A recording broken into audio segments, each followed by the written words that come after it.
Hello sangkay, isa na naman magandang araw, magandang buhay.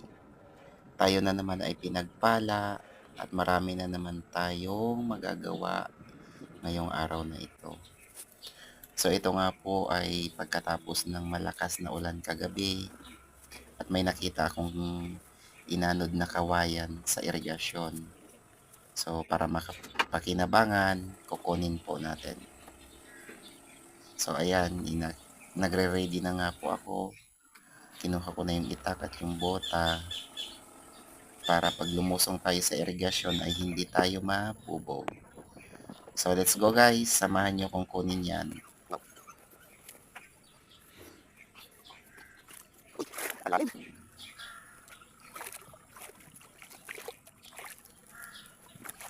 So ayan yung kahoy na yung kinuha ko para at least maging gatong pag natuyo.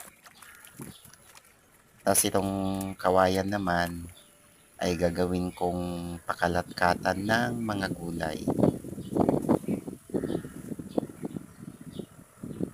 So dito nga po no, medyo nahihirapan tayo dahil wala tayong videographer. Ako lang po yung nag-video sa sarili ko, so kaya medyo mahirap po. Kaya sana i-support niyo po ako. Maraming salamat po. Ayan, sayang din po kasi yan, mahaba at saka malaki.